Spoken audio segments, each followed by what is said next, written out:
Tulio es sociólogo, escritor, profesor, es consultor internacional de políticas culturales y ciudad. Tiene un exitosísimo y valuosísimo trabajo en la cultura en Venezuela y ha escrito un artículo que publicó El País de España, hermosísimo, sobre todo lo que se logró hacer en Venezuela desde Carlos Andrés Pérez I en adelante, aunque antes ya se habían hecho cosas, entre otras, bueno, ese museo al aire libre que es la ciudad universitaria, por ejemplo, por citarte algo.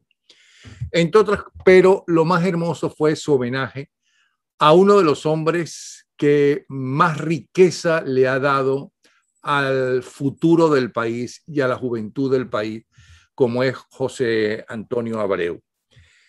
Con esa iniciativa que tuvo de todas las orquestas sinfónicas juveniles, que es idea de él, y un primer apoyo fundamental de Carlos Andrés Pérez, que continuó Luis Herrera, etc.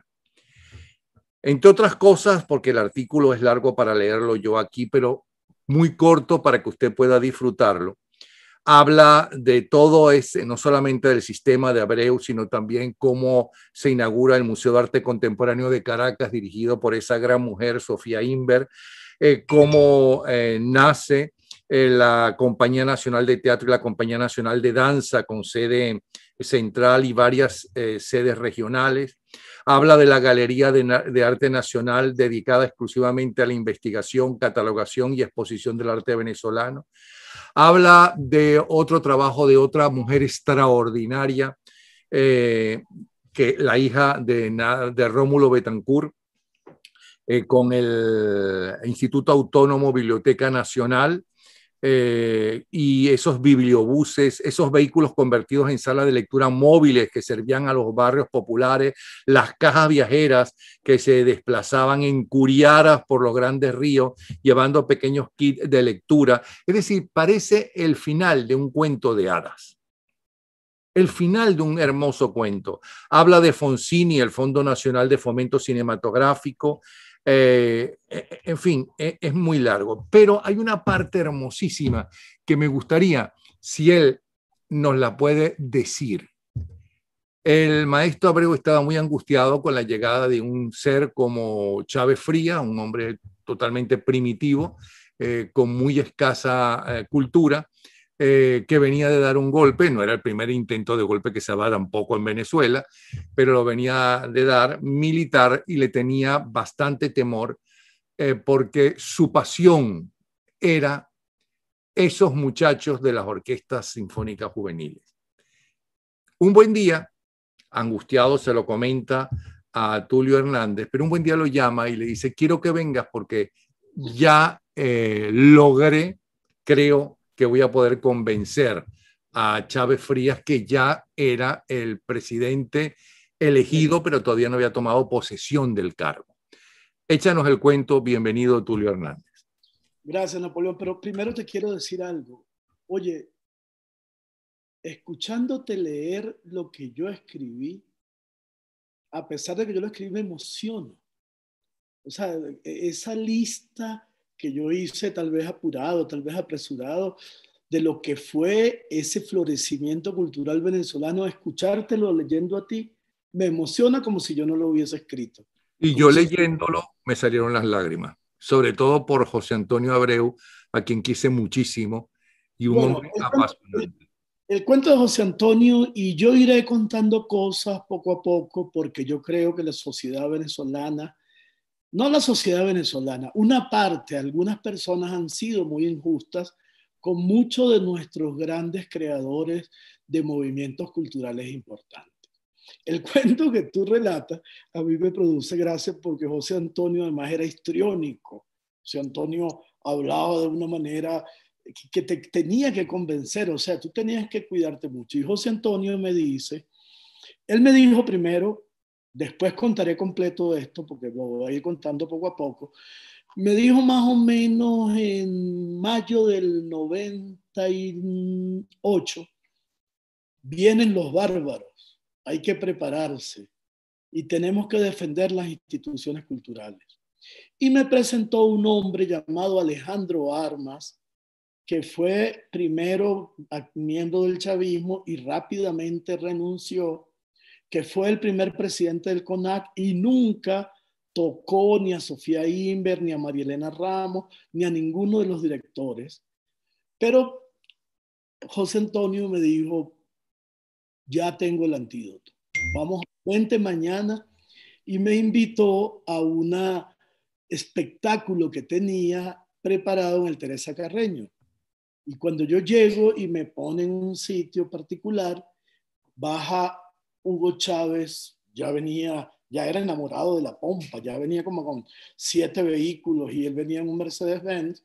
José Antonio le abre la puerta como si fuera Luis XIV, el Rey Sol, casi que le hace un homenaje personal, y de repente, como si brotara del cielo, de las paredes, del piso, estalla una música fascinante, tocada yo no sé por cuántos instrumentos, pero por muchísimos. Y entonces Hugo Chávez, en medio de aquello, que creo que era una pieza de Mahler, se conmueve, se emociona, se siente invadido por lo que es la emoción de la gran música, y conociéndole su petulancia, su arrogancia, su idea de que él era el centro del mundo, aquel homenaje masivo de aquellas orquestas lo conmueven casi hasta las lágrimas. No puedo certificarlo porque estaba como a 4 metros, pero después José Antonio, que era o sea, en verdad José Antonio tenía un concepto clarísimo de para qué era su proyecto musical. Se lo explica, le dice, mira, esto no es un proyecto musical cualquiera, esto es un proyecto de desarrollo social. Nosotros lo que hemos querido es que todos los sectores sociales, no importa que no sean de la élite, que no sean ricos, puedan aprender a tocar un instrumento y puedan formar parte de una orquesta, porque formar parte de una orquesta es una educación para la vida, es aprender a trabajar en equipo, es aprender a ser dirigido y dirigir, es aprender a tener disciplina.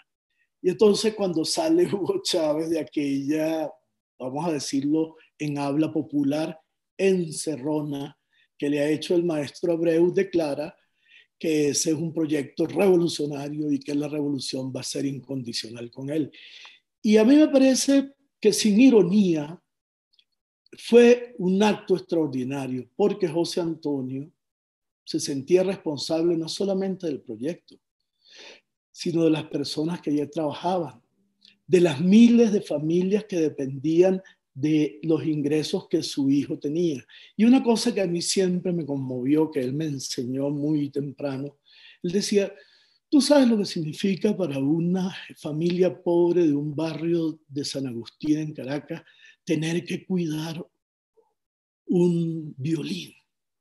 Lo costoso que es un violín, y que esa familia tenga que cuidarlo, y que esos padres que podrían estar en otra cosa tengan que ir 5 veces a la semana a llevar a sus hijos a recibir clases en el sistema. Esto, decía José Antonio, no impacta solamente al músico, impacta a su familia, impacta a su barrio, impacta a su comunidad. Y por eso yo escribí con tanto gusto este artículo, porque yo sí creo como tú que José Antonio es uno de los grandes creadores de un servicio público, que lo hizo además sacrificando 3 cosas importantes.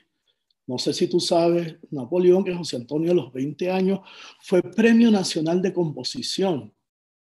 Y para que no hubiese alabanzas gratuitas, él desapareció las partituras de ese premio. Segundo, José Antonio es un posgraduado en Stanford, un gran economista. Y tercero, José Antonio fue el diputado más joven que hubo en los años 60 en Venezuela. Entonces, sacrificó 3 carreras como músico, como director y como político para dedicarse a este sacerdocio, esa forma suprema de sacerdocio que fue el Sistema Nacional de Orquestas Infantiles y Juveniles de Venezuela. Y no le costó para nada pedir como una monjita, ¿no? Dinero a los diferentes gobiernos, ¿no? Así es. Para sus muchachos. Es que yo creo que esa época dio seres excepcionales, porque estaba José Antonio Abreu, estaba eh, eh, la hija de Rómulo Betancourt, Virginia Betancourt. estaba Sofía Inver, María estaba Teresa, María Teresa Castillo, no lo olvides. bueno, anterior a todos ellos, ¿no? Claro, claro, desde los Una años tremenda 60. pionera, una de las pioneras de la cultura venezolana. Estaba ¿cómo se llama? El de la inteligencia, ¿vale? Sí, Luis Machado. Luis Alberto Machado. Luis Alberto Claro, Machado. pero fíjate, es muy importante Y me esos falta cuatro. uno muy importante, Carlos ¿Quién? Andrés Pérez. Porque Carlos Andrés Pérez para mí pasa a la historia por las becas Gran Mariscal de Ayacucho y por toda la colección Ayacucho. Así es. Esas becas Gran Mariscal Ayacucho formaron a la intelectualidad de las siguientes décadas en Venezuela. Sí, pero permíteme agregar una cosa muy importante, porque todos los proyectos de los cuatro que mencionaste son venezolanos, pero hay un proyecto latinoamericanista. Acuérdate que Carlos Andrés Pérez es un líder del tercer mundo. No es un líder comunista, sino un líder socialdemócrata. Y la creación de la Biblioteca Ayacucho es el fondo editorial más importante de homenaje a la lengua española y portuguesa que se ha hecho en la historia de Iberoamérica. Ni siquiera España, ni siquiera Cuba tuvo un buen momento como en el 61 y el 63 con la creación de Casa de las Américas. Pero esta colección es única, es portentosa. Y también se crea el Centro de Estudios Latinoamericanos Rómulo Gallegos, que además tenemos que recordar la generosidad de ese periodo. ¿Quién dirige la Biblioteca Ayacucho? Un uruguayo. ¿Quién dirige el Festival Internacional de Teatro? Un argentino llamado Carlos Jiménez, que había venido a una trupe de Córdoba. ¿Quién dirige, por ejemplo, el diario más innovador que se hace en ese momento, que es el Diario de Caracas? Tomás Eloy Martínez, un argentino, un gran escritor. Entonces, además de la belleza de lo que se hizo en esa época, Venezuela era un modelo de recepción de migrantes, los que huían de Bodaverri en Uruguay, de Pinochet en Chile, de Galtieri en Argentina, de Stroessner en Paraguay, de Somoza en Nicaragua, ¿a dónde iban a recalar? A Venezuela. Quiero decirte que mencionaste a dos personas que quise mucho y con los cuales tuve un gran contacto. Carlos Jiménez, que le adapté 3 obras, entre ellas Fiebre de Otero Silva, Las Lanzas Coloradas de Uslar Pietri, Los Salmos de Cardenal, ya vi un cuarto, no recuerdo, pero y Tomás Eloy Martínez, que me dio, y yo se lo di a Virginia Betancourt, su más preciado tesoro como periodista y como argentino, que no lo tienen los argentinos y lo tenemos los venezolanos, sino acabaron también con la biblioteca, que son, creo que eran como 10 horas, ¿no?, de él conversando sobre la vida de Juan Domingo Perón, Claro. que todavía sigue siendo para mí un gran problema para los argentinos, ¿okay? Pero eso lo dio Tomás Eloy Martínez. Bueno, Fue una época... Ajá. Tomás Eloy además se casa con una venezolana, con Susana Rocker. Además es un hombre, yo tuve la suerte de tener una cierta amistad con Tomás Eloy, que además nos conocía muy bien, conocía muy bien a los venezolanos en nuestras virtudes y en nuestros desastres. Y probablemente esa escritura de Perón y esa escritura de Evita nos ayude mucho a entender lo que nos ha pasado en Venezuela. Ahora, lo que a mí me dio, que fueron como 12 horas, no era escrito, era audio. Es decir, es la vida de Perón contada por el propio Perón. Pero eso hay, Es un incunable, un valioso, eso es un incunable. Porque él entrevista a Perón en Madrid, eso me lo contó él, y es la época un poco loca de Perón y del peronismo, que tiene en la casa embalsamado el cadáver de Evita. Eso fue una cosa muy, Sí. muy, muy alucinante. Este preámbulo, después de haber dicho que me conmovió lo que escribiste, me lo mandó, si mal no recuerdo, Ivonne Atas, ¿no? Que también estaba emocionada y conmovida. Es el preámbulo para pedirte, que tú eres sociólogo, eres una persona culta, que has vivido en Venezuela y que te has formado allí. ¿Cómo somos? ¿Por qué llegamos a esto? ¿Cuáles son nuestras cualidades y nuestros defectos? ¿Cómo es posible que si en Venezuela hubo una revolución, aparte de la que han hecho todas las personas que hemos mencionado, porque todas hicieron una revolución en Venezuela, si es que revolución son los cambios dramáticos y positivos de la historia?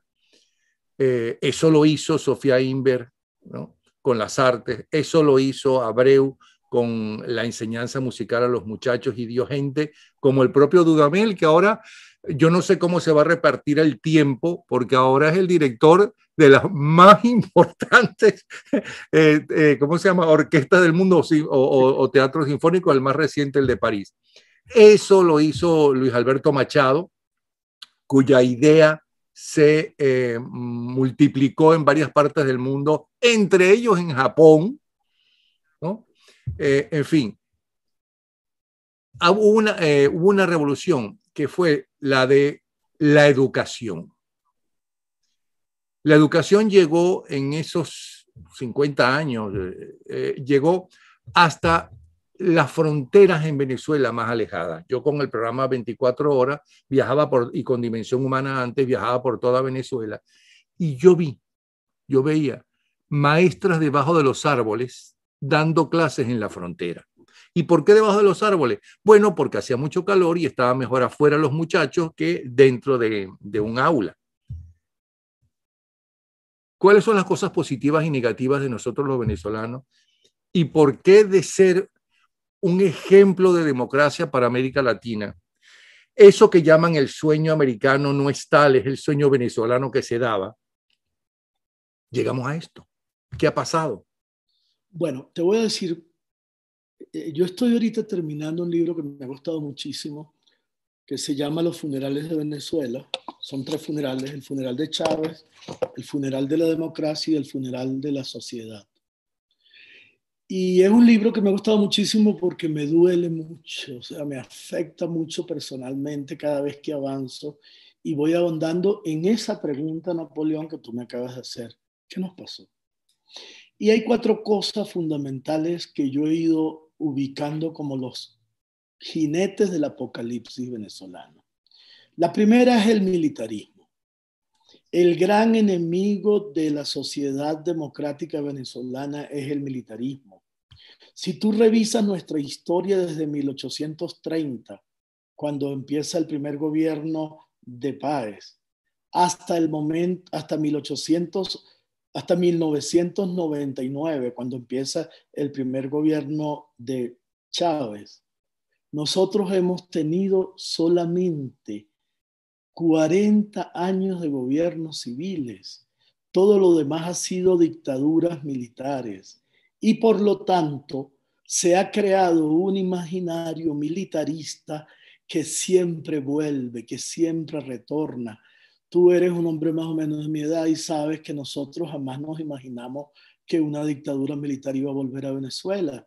Y un día vimos aparecer unos militares dando un golpe y había vuelto, porque eso forma parte de una cultura política sólida, que es la idea de que los militares tienen derecho a gobernar sobre los civiles.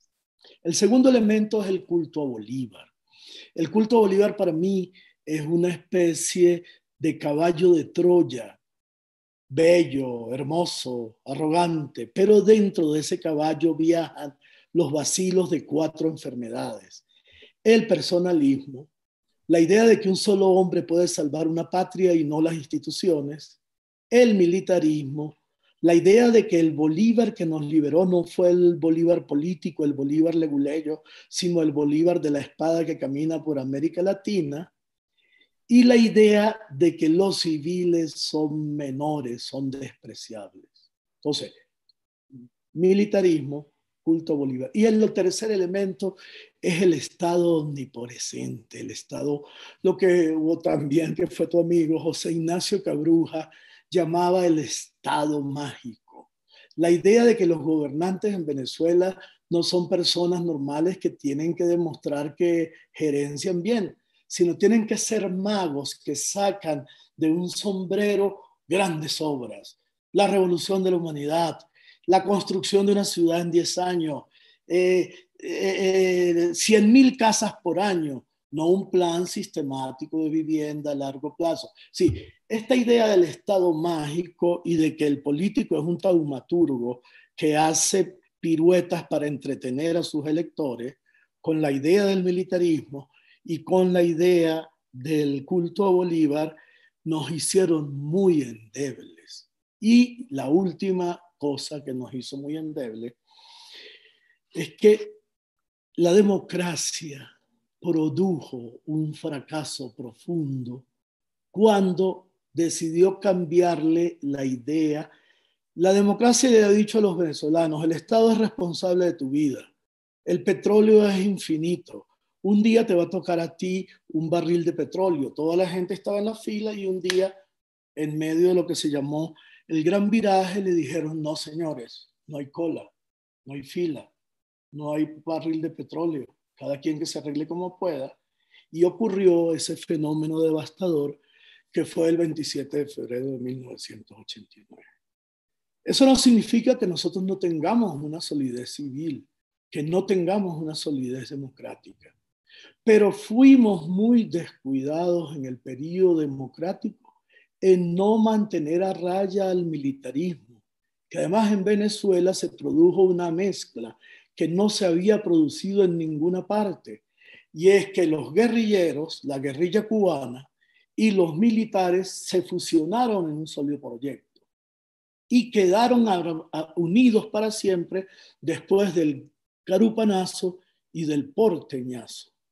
El ADN del chavismo no está en el 27 de febrero.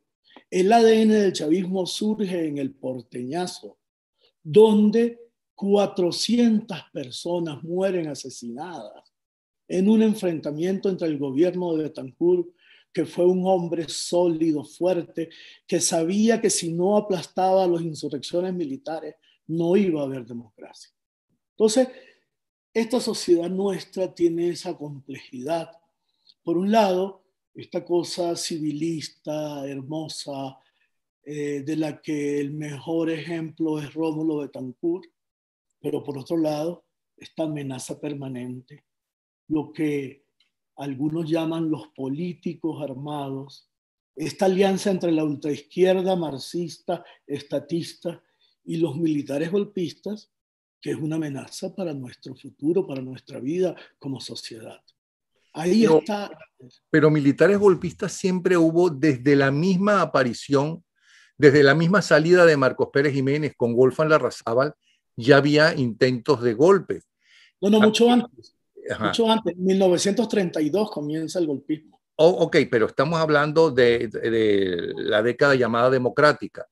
Entonces, pero siempre fueron rechazados por la gente. Inclusive en la época de Betancourt, esos golpes, la respuesta popular era salir a la calle, escuchar a los dirigentes: vamos a la calle a defender la democracia. Yes. ¿Okay? Y hubo militares, ¿no? Dictatoriales como Juan Vicente Gómez y como Pérez Jiménez, que hicieron cosas por el país, que engrandecieron el país. ¿Okay? Pero es que estos han hundido, han vendido, han traicionado al país. ¿De dónde salieron? O sea, estos no pueden ser los formados en las academias militares ni en las escuelas, ¿no? No. ¿Qué fue lo que pasó? Sí, no. Hay que tener mucho cuidado con eso, Napoleón. Aquí había una ideología destructiva, una ideología antimodernidad, una ideología antidemocrática, que lamentablemente no cuajó en un proyecto comunista, porque fíjate lo que voy a decir y seguro muchos se van a poner bravos conmigo, pero el comunismo cubano es mejor que esto que tenemos en Venezuela, te lo puedo jurar. En Cuba, por lo menos, hay una opresión organizada.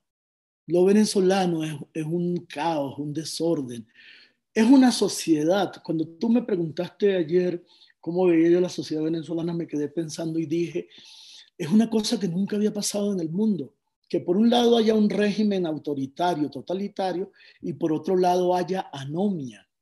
Eso nunca había existido. La anomia es una categoría sociológica que describe la situación de los ciudadanos en un estado donde las reglas desaparecen, donde la diferencia entre verdad y mentira, entre legalidad e ilegalidad, entre bondad y maldad desaparecen. Y eso es lo que ha ocurrido en Venezuela. ¿Por qué? Bueno, pero en Venezuela Porque, solamente en estos primeros meses de este año hay 140 y pico de manifestaciones a lo largo y ancho de Venezuela. La gente, a pesar de los muertos, a pesar del hambre, a pesar del coronavirus, lo que tú quieras, sigue protestando. y en esos sentidos somos muy, muy, muy particulares. Es decir, nosotros tenemos por primera vez en América Latina lo que se llama una emergencia humanitaria compleja. Eso ni Haití ha sido declarada emergencia humanitaria compleja, que es una categoría que se inventó la ONU para designar aquellas sociedades que después de la caída del muro de Berlín entraron en unos estados tan graves de imposibilidad de sobrevivencia que necesitaban ayuda exterior. Entonces, Napoleón no es una dictadura, esto no es como Pinochet. Pinochet mejoró, que lo odiamos, los demócratas lo odiamos, pero Pinochet mejoró la economía de Chile, la dejó en un estado progresista. Pérez Jiménez, yo personalmente lo odio, mi familia fue perseguida, pero hizo unas obras extraordinarias, entre ellas la UCB a la que pertenecemos. Pero Cuba incluso tuvo momentos gloriosos, fueron campeones mundiales en los deportes, tuvieron un modelo de escuela, generaron una medicina social. Pero el chavismo no tiene una sola cosa que mostrar como logro. ¿Por qué? Porque nunca fueron nada. No es un proyecto comunista, en Venezuela no hay comunismo, en Venezuela hay estatismo capitalista burdo y salvaje. No hay economía centralizada. Crearon una nueva élite, una nueva burguesía peor que todas las que habían existido en la historia. En Venezuela tampoco hay una dictadura militar.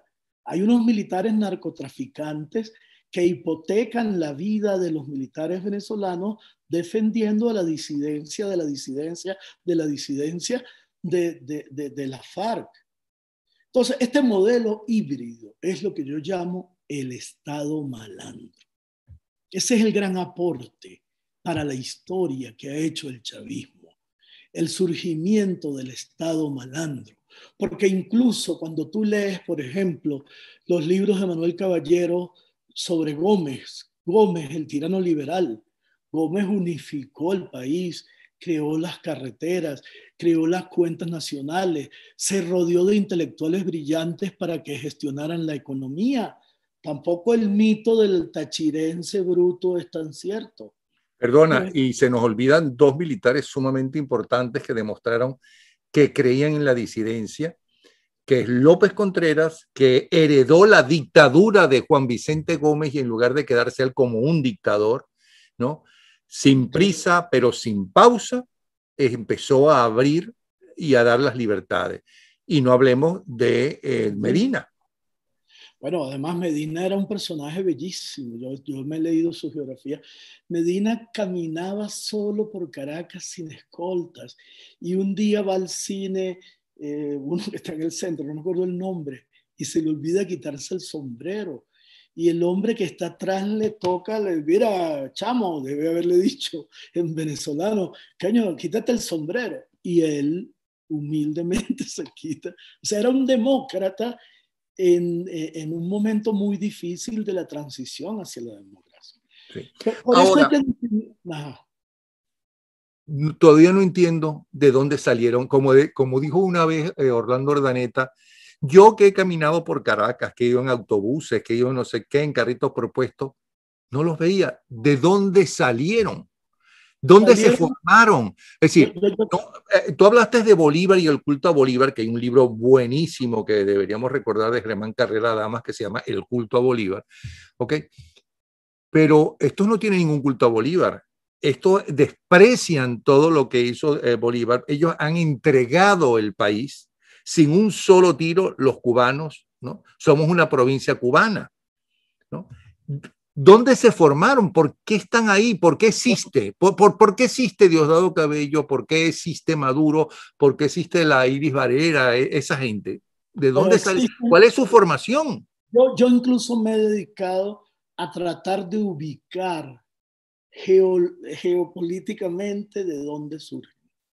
Y un gran lugar de donde surgen es el Valle, una urbanización clase media baja, creada cuando la democracia, en donde se ubicaron las fuerzas de la ultraizquierda marxista que crecieron con un gran resentimiento social, un profundo resentimiento social, un odio por todo lo que fuera el éxito económico, por todo lo que fuera la sofisticación, porque fueron el grupo más atrasado de las Fuerzas Armadas y el grupo más atrasado de la sociedad democrática venezolana. No te olvides que quienes están gobernando a Venezuela en el terreno civil son casi todos herederos de la Liga Socialista, uno de los partidos que se dividió del MIR y que fue el último grupo en bajar de la guerrilla, que no aceptó la pacificación, que no son como Teodoro Pekov y que entra en la vida democrática de manera responsable, o como la causa R que entra en la vida democrática de manera responsable. Sí, Entonces, pero espérate, ni Diosdado Cabello es del Valle, ni Chávez es del Valle, ni Iris Valera es del Valle, no sé si los hermanitos Rodríguez serán del Valle. son de la misma naturaleza. El hermano, o sea, ¿quién Pero esta es esa planifica? maldición a la gente del Valle, por favor.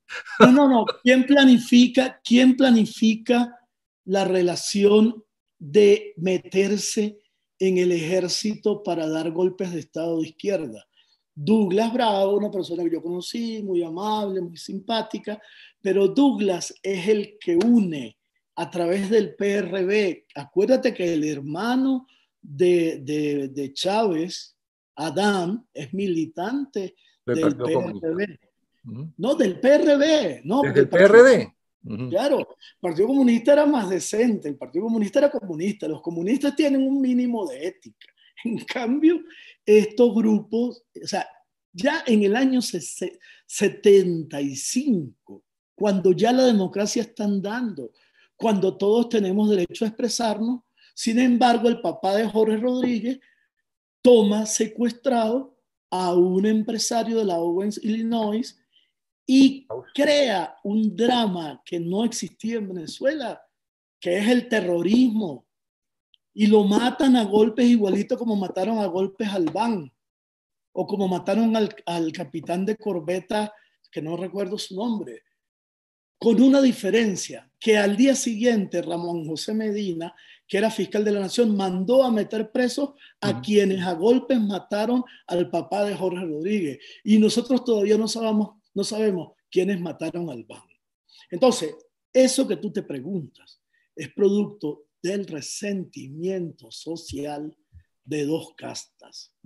Una casta militar acomplejada, resentida socialmente, que nunca ha aceptado que los civiles tenemos derecho a gobernarnos nosotros mismos sin intermedio de ellos, y que ellos lo que tienen que ser es garantes del monopolio de la fuerza, como todo ejército en país democrático, y la ultraizquierda marxista, que tiene su mejor expresión en tres personajes: Jorge Rodríguez, el hijo del otro Jorge, el secuestrador, y Ali Rodríguez Araque, que fue presidente de PDVSA, el que despidió a 17,000 personas, que era el líder comandante Fausto de la guerrilla, el último guerrillero en bajar, bajó después que Douglas Bravo, y que se metió camuflado en la causa R, porque en realidad él estaba desde siempre metido en el proyecto de unir guerrilleros y militares golpistas. Hablaste de Rodríguez Araque, hablaste de Jorge Rodríguez, ¿y cuál sería el tercero? Bueno, Nicolás Maduro, porque Nicolás es criado y formado en Cuba. Nicolás estudia primero en un liceo del Valle, perdóname que insiste en el tema, después se va al LUA, que es un liceo donde hay una clase media allí en los Chaguaramos, cerca de la universidad, y después, como no es capaz de terminar el bachillerato, lo mandan a Cuba, donde entra y donde es formado, y que es la razón por la cual él es el sucesor de Chávez y no Diosdado. Porque como la decisión, cuando ya Chávez está muriendo y le queda pocos días, tiene que tomar la decisión de quién es su sucesor para que no haya una pelea interna, optan por el que ha sido formado en Cuba.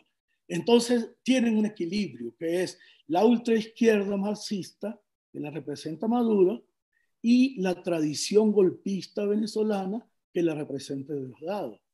Y eso es una alianza imbatible. Ahora bien, hablamos de la escoria de la sociedad venezolana. Hablemos de la grandiosidad también de la sociedad venezolana. Hablemos de Virginia Betancourt, hablemos de Abreu, hablemos de los Esteves. Hay tanta gente. Es decir, ¿por qué llega la escoria hasta Miraflores? Porque nosotros nos descuidamos en la política. Fuimos muy buenos en otras áreas. O sea, yo me siento orgulloso cuando estoy en Colombia, donde vivo, de contar lo que fue el sistema de orquestas, de contar, porque yo soy profesor de temas de política cultural y mi orgullo es infinito. Tengo mucho cuidado para no pasar por petulante, pero yo me acuerdo una mujer muy hermosa que fue mi tutora de tesis de grado, Evangelina García Prince, una década en una escuela de sociología que era comunista, marxista. Ahí había de todo, ahí había... Bastante fanática, pero agradabilísima persona. No, genial, además, bellísima. Yo la quería mucho. Encantado. Pero ella un día nos dijo, sabiendo que yo fui presidente del centro de estudiantes, yo era del MAS de Teodoro, por suerte, no del MAS de José Vicente. Y entonces ella nos dijo un día una frase que el día que murió me retumbaba en la cabeza. Dijo, muchachos, militen políticamente. Le están dejando la política a los peores. Los que sean mejores estudiantes, traten, por favor, no importa si militan en esa cosa, y era muy cómico, en esa cosa desagradable llamada el MAS, pero militen políticamente o el país va a ser tomado por los peores. Y el país fue tomado por los peores. El país fue tomado por los peores alumnos, por los peores éticamente, por los más sinvergüenza, por los más antidemocráticos. Entonces, la necesidad de reivindicar la política como el trabajo humano más noble que debería haber, porque la religión, por ejemplo, sí es importante, pero tú influyes sobre tu grupo religioso. La economía sí es importante, pero tú influyes sobre la gente que te compra o que te vende. Pero la política influye en la vida de todos. Entonces necesitamos volver a darle a la política la categoría de experiencia humana superior, donde deberían estar los más dignos, los más nobles, los mejor formados éticamente, los mejor formados intelectualmente. Ok, entonces, ¿me perdonas como abogado del diablo? Arturo Uslar Pietri fue uno de los más grandes hombres intelectuales que ha tenido Venezuela y quiso incursionar en la política ya en la época democrática porque fue ministro cuando Medina y no le dieron el voto. El pueblo venezolano era fundamentalmente adeco y si no era adeco era copellano, siempre fue una minoría a la izquierda, siempre, no solamente ahora. ¿Okay? Es más, los adecos iban a las verbenas o como se llamaba de los copellanos a la de los... O sea, no había este odio, ¿no?, que hay ahora. ¿En qué falló entonces la dirigencia política como para que la gente la rechazara? ¿Qué fue lo que pasó? ¿Por qué dejamos de ser adecos o copellanos, ¿no?, para detestar a los adecos, los copellanos y no querer ni siquiera reconocer los valores y las virtudes de nuestros presidentes? Porque hemos hablado de Carlos Andrés Pérez, pero el bicentenario de Bolívar con Luis Herrera Campins fue algo histórico, histórico. Mira, yo creo que esa es la pregunta más importante que has hecho hoy, Napoleón. ¿Por qué? ¿Qué pasó? ¿Cómo después de haber amado pocos países de América Latina lograban que entre los dos partidos más importantes, AD y COPEI, tuvieran casi el 90% en todas las elecciones? Rómulo era una persona amada. Mi familia es una familia adeca. Mi papá terminó, lamentablemente no debería contar esto, siendo chavista, fundador con Leonardo Ruiz Pineda de Adén Rubio. Entonces, a mí me produce un dolor inmenso esta parte de la historia, porque fue un descuido, fue un desprecio, fue un desinterés por la gente. Los venezolanos empezaron a sentir que su clase política no los quería, no los respetaba. Desde 1983, cuando el Viernes Negro, empezamos a vivir un país que tenía todos los recursos naturales y toda la riqueza, empezamos a ver el surgimiento de la pobreza. Cuando Chávez llega al poder, teníamos 48% de pobreza en el año 1998, medido por Luis Pedro España de la Universidad Católica Andrés Bello. Y se cometen cosas extraordinariamente groseras. Lucinchi y su amante, las fiestas estrambóticas de la burguesía repartiendo animalitos perseguidos, amenazados de extinción. Empieza a haber una desigualdad de clases muy grande y empieza a utilizarse el sistema judicial como instrumento de castigo político.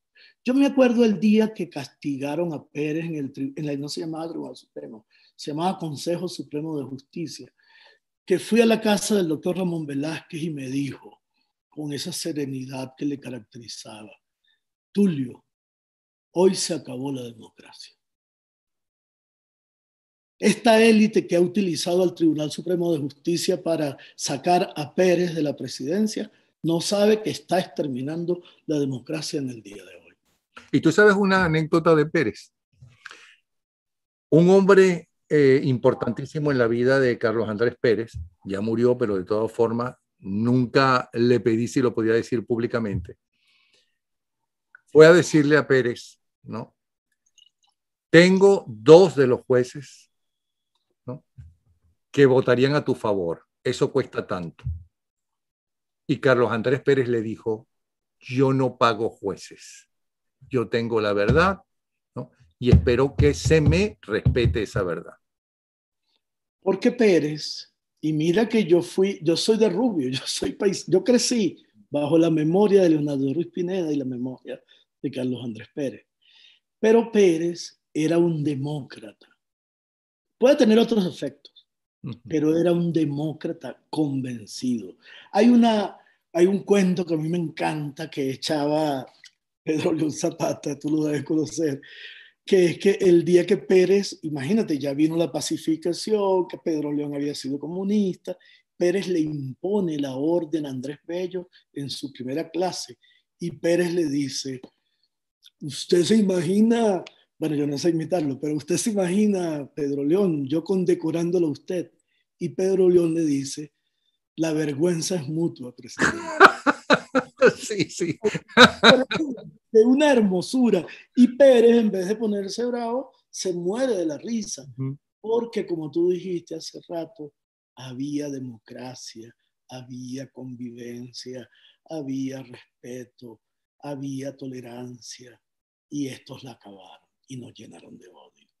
Ahora, háblame de lo positivo de nosotros los venezolanos. Uy, Porque hay una cosa que no me gusta de nosotros los venezolanos. A mí, lo que menos me gusta es que, como en una de las entrevistas más hermosas que alguien me ha dado a lo largo de todos estos años, que eh, Rodolfo, el padre de Ibsen Martínez, el padre de Ibsen Martínez, ay, no, por favor. Rodolfo Izaguirre, Rodolfo Izaguirre, se me está saliendo la edad. El padre de Rodolfo Izaguirre me dijo una vez que nosotros los venezolanos tenemos la cámara en el hombro y vemos hacia afuera, no vemos hacia adentro, echando el cuento de cómo a él sabía toda la historia del Sena cuando estaba de estudiante y demás. No, sabía la historia del Sena, la historia de París, todo eso. Y cuando por fin logra llegar a París, que era la Nueva York de la época, ¿ok? Llegar a París, tus compañeros de estudio le preguntaban por el Orinoco, por el famoso soberbio Orinoco de Julio Verne, supongo yo, o suponer, y no tenía idea de la historia del Orinoco. Entonces nosotros vemos todas las bondades de los países de afuera y nos creemos todas las maravillas que la gente que viene de afuera nos dice de sus países. ¿Ok? Y lo único que hacemos nosotros es echarnos mierda entre nosotros. Pero no es tan verdad, ya va, Eso es lo que yo Napoleón. siento. Sobre todo, no, y además, bueno, Rodolfo es un ser humano, yo quisiera envejecer como Rodolfo. O sea, uno de los seres humanos más hermosos y Sí. divertidos que yo he conocido. Pero fíjate, no es tan verdad, porque nosotros hemos sido muy epopélicos y el culto a los libertadores y el culto a Bolívar más bien nos hizo mucho daño en exceso. ¿Qué tenemos en este momento? ¿Qué nos ha enseñado esta tragedia? A valorarnos más, a querernos más, a respetarnos más. Te puedo poner 10 ejemplos, pero hay uno que me marca mucho, que es el de la poesía. El amor que sienten aquí en Colombia por Rafael Cadena, por ejemplo. El amor que sienten aquí en Colombia por Eugenio Es mi Montero. poeta favorito, Rafael Cadena, por cierto. Bueno, pero el amor por gente de nuestra edad, como Igor Barreto, vino acá y yo lo vi y todo el mundo quería estar con él. Yo le decía que él era el Mick Jagger de la poesía latinoamericana. Y el amor que sienten por Yolanda Pantin. O sea, tenemos nosotros somos. Lo que pasa es que no nos cuesta El vernos. amor de los colombianos hacia esos venezolanos. Claro, Pero claro. ¿y el amor de los venezolanos hacia esos venezolanos? Yo creo que también es cada vez más grande, Napoleón. O sea, de verdad, en medio de uno de los aprendizajes, en medio de esta desgracia tan grande que nos ha tocado, es valorarnos más, reconocernos más, entendernos un poco más. Es decir, ¿cuánto tiempo pasó la gente de las élites culturales hablando mal de Abreu, hablando mal de Virginia Betancourt, hablando? Son unos ricos y ahora la gente está entendiendo que su trabajo fue extraordinario, que supieron utilizar tal vez de una Está manera. dando la razón que hasta ahora ha sido así, que ahora con lo que estábamos viviendo empezamos a abrir los ojos y a darnos cuenta que en esa frase que ahora repiten, ¿no? Éramos felices y no lo sabíamos, una cosa de esa. Sí, bueno, es un libro, por cierto, de Melba Escobar, una escritora colombiana, que se llama así. Pero lo que te quiero decir es que si alguien tiene razón para sentir orgullo patrio por donde quiera que lo mire, somos los venezolanos. Y si alguien, ahora que nos ha tocado eh, tú eres también descendiente de migrantes, pero yo me acuerdo que cuando yo estaba en el Táchira, en mi colegio, yo me sentía tan aburrido, tan estúpido, porque toda mi familia es venezolana desde el siglo XVIII. Y yo no tenía ni un solo español. Todos mis amigos tenían un español, un italiano, un colombiano, y yo de aburrido solo tenía venezolano. Pero nunca me Pero si eres imaginé. del Táchira, algún colombiano tenías que tener. No tengo, es una desgracia, porque si no tuviese la nacionalidad colombiana. Entonces recuerdo que yo siempre pensaba que el exilio y la migración era una virtud. Y ahora que me tocó a mí salir con una maletica, 2 camisas, 2 pantalones, cruzar el río Táchira por tierra y escaparme de la orden de cárcel de Maduro, me doy cuenta que es un sufrimiento y es un desarraigo y es un dolor. Y ahora valoro aún más la experiencia de los inmigrantes que han llegado a Venezuela. Y esa es otra razón para sentirnos felices, alegres, hermosos. Hemos sido, o sea, esta historia del Caribe y del CONISTEN que el gobierno, ya lo mencionaste, de López Contreras recibió en 1939, que nadie quería recibir con 250 judíos condenados a muerte por el Holocausto, y ni Brasil los quiso recibir, ni los recibimos nosotros. Y ese montón de italianos que nos han hecho la vida mejor y que nos enseñaron a comer, los recibimos nosotros. Y esos sureños que nos ayudaron a hacer teatro y a hacer mejores libros y a hacer una vida intelectual, los recibimos nosotros. Entonces, razones para estar felices de ser lo que somos tenemos. Pero acuérdate que la política no refleja siempre lo mejor del país. Yo siempre cuando alguien se pone muy exagerado con Venezuela, digo, ya va. El país que no tenía ni un solo analfabeta, el país de Bach, el país de Beethoven, el país de los mejores filósofos, fue sometido por un sargento austríaco histérico que los llevó a matar a 6 millones de ciudadanos porque les parecía que era una raza inferior. Entonces tampoco nos autoflagelemos tanto. O sea, sí, nos ha tocado una tragedia, pero tenemos una hermosura guardada, tenemos una producción intelectual, una producción científica, unos emprendedores. ¿Quién? O sea, Polar está aquí en Medellín. Polar es uno de los grandes empleadores en Colombia. Bueno, yo tengo un cuento aquí en un supermercado, en un Publix, que detrás de nosotros había una madre y un hijo pagando, y entonces veía que nosotros estábamos comprando harina pan. Y entonces la madre le dice, mira, aquí también hay harina colombiana. Y el hijo le dice, ay mamá, esos son venezolanos. La harina pan viene de Venezuela, porque tú sabes que hay una pelea de quién es la arepa, si de los colombianos o lo de los venezolanos. No Y en Bogotá, y eso lo viví yo, hay un espectáculo para turistas para escuchar la música del llano. Y cuando nosotros fuimos a escuchar la música del llano colombiano a ver cómo era, resulta que eran las canciones de Simón Díaz. Claro. Y Simón Díaz no nació en Caracas, Simón Díaz nació en Arauca. Sí, pero bueno. Mira, pero ¿cómo somos, cómo es esa raza o como se quiera llamar, aunque ya eso no se habla de raza por fortuna, que hizo que lo que los europeos, ya que estás hablando de inmigrantes, tardaron siglos en avanzar, evolucionar, no sé qué, hasta convertirse en lo que fue Europa, ¿ok? Los venezolanos lo hemos hecho, hemos pasado de la pobreza cultural y lo que tú quieras mayor. Desde Juan Vicente Gómez hasta hoy logramos lo que los europeos, por citarte los que yo conozco, ¿ok? No sé si los asiáticos también y los africanos también, tardaron siglos. ¿Qué país, qué seres humanos son esos? ¿Y esos seres humanos todavía existen o acabaron con ellos también para la reconstrucción de Venezuela? No, esos seres humanos, fíjate, pero qué interesante este reflexión que tú haces. Eso ahora necesita acendrarse, porque fue muy rápido. O sea, nosotros pasamos de ser un país semifeudal, rural, de gente comedora de arepas y llena de enfermedades como la bilarcia, como el paludismo, al Teresa Carreño.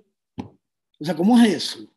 O sea, ¿cómo es eso que pasamos de la indigencia a la sofisticación total en apenas 30 años, 40 años? Bueno, eso también lo estamos pagando porque necesitamos acendrar eso. Esa herencia maravillosa, Napoleón, está ahí.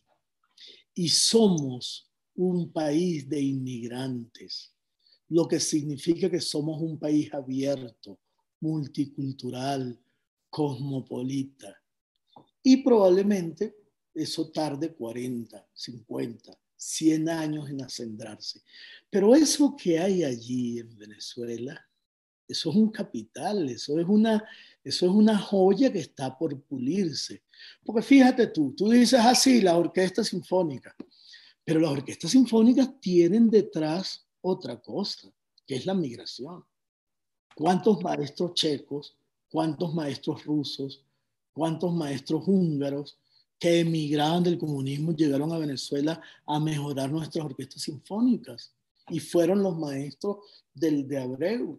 Entonces, este Bueno, país que somos, pero los alumnos eran jovencitos venezolanos y vieron, entre otros, a Dudamel, que es el más conocido, pero hay muchos Dudamel. ¿Ok?